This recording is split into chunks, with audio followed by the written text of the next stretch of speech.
Ce soir, asseyez-vous bien. Je vais vous raconter l'histoire d'une femme dont la voix traverse encore le Sénégal et toute Afrique. Une femme qui a transformé sa douleur en lumière, ses silences en mots puissants. Il était une fois, le 17 avril 1929, à Dakar, une petite fille nommée Mariama Ba. Elle naît dans une famille aisée de l'ethnie Lébo, musulmane. Son père est un fonctionnaire important, presque ministre plus tard. Mais le destin frappe tôt. Sa mère meurt quand Mariama est toute petite. Elle ne la connaîtra qu'à travers des photos. Ce sont ses grands-parents maternels qui l'élèvent dans une grande concession près de la mosquée. Là, deux mondes se battent déjà en elle. Sa grand-mère veut qu'elle apprenne seulement les tâches traditionnelles. Cuisiner, tenir la maison, se préparer au mariage. Mais son père, lui, insiste. Ma fille ira à l'école française. À 14 ans, au moment où beaucoup de filles arrêtent l'école pour se marier, Mariama choisit les livres. Une directrice d'école remarque son intelligence exceptionnelle.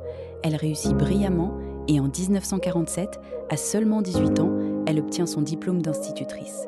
Elle commence à enseigner. Pendant 12 ans, elle est maîtresse d'école. C'est à cette époque qu'elle rencontre l'amour, le mariage et la vie réelle des femmes. Elle se marie avec Obey Diop, un homme politique, journaliste, intellectuel de gauche. Leur union dure plus de 25 ans. Ils ont 9 enfants. Imaginez, 9 bouches à nourrir, 9 âmes à élever, tout en continuant à travailler. Mais le mariage n'est pas un conte de fées. Mariama voit de près les difficultés des femmes sénégalaises, la polygamie, le poids des traditions, le regard de la société qui juge une femme divorcée ou indépendante. Elle-même vivra des moments très durs. Son mariage finit par un divorce. Elle se retrouve seule à élever ses 9 enfants dans une société où les femmes sont souvent dépendantes des hommes pour tout. L'argent, la maison, la dignité. Sa santé aussi commence à faiblir. Elle arrête l'enseignement et devient inspectrice scolaire. Mais à l'intérieur, quelque chose grandit. Une colère douce, une réflexion profonde sur le sort des femmes africaines après l'indépendance du Sénégal en 1960. Elle voit que le colonialisme est parti, mais les chaînes sur les femmes restent souvent les mêmes. Et puis, à presque 50 ans, Mariama fait ce que personne n'attendait. En 1979, elle publie son premier roman, Une si longue lettre. C'est un coup de tonnerre. Le livre est écrit sous forme d'une longue lettre qu'une femme nommée Ramatoulaye écrit à sa meilleure amie après la mort de son mari.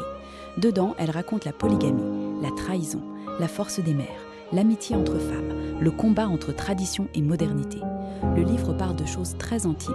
Comment une femme peut aimer son mari pendant 30 ans, lui donner 12 enfants et le voir soudain prendre une deuxième épouse plus jeune. Comment elle choisit de rester digne au lieu de hurler. Comment l'éducation et l'amitié entre femmes peuvent tout changer. Le succès est immense. Une si longue lettre gagne le premier prix Noma, le plus grand prix littéraire africain. Il est traduit dans plus de 12 langues. Mariama devient une voix internationale du féminisme africain. Elle ne crie pas « à bas les hommes ».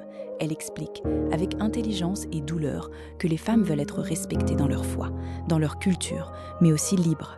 Juste après ce succès, elle écrit un deuxième roman, Un chant écarlate, Scarlet Song, qui parle d'un mariage mixte entre une Sénégalaise et un Français, et des chocs culturels. Malheureusement, la vie ne lui donne pas beaucoup de temps pour savourer sa gloire. Mariama Ba tombe gravement malade. Elle lutte contre un cancer du poumon pendant longtemps. Le 17 août 1981, à seulement 52 ans, elle s'éteint à Dakar. Son deuxième roman sort juste après sa mort. Aujourd'hui, son nom vit partout. Une école sur l'île de Gorée porte son nom. Ses livres sont étudiés dans le monde entier. Et des milliers de femmes africaines disent « Mariama Ba a parlé pour moi ». Morale à dire doucement à la fin. Mariama Ba nous enseigne que même quand la vie te prend ta mère tôt, même quand le mariage te blesse, même quand le corps est malade, une plume, une voix, un courage tranquille peuvent changer le destin de tout un peuple.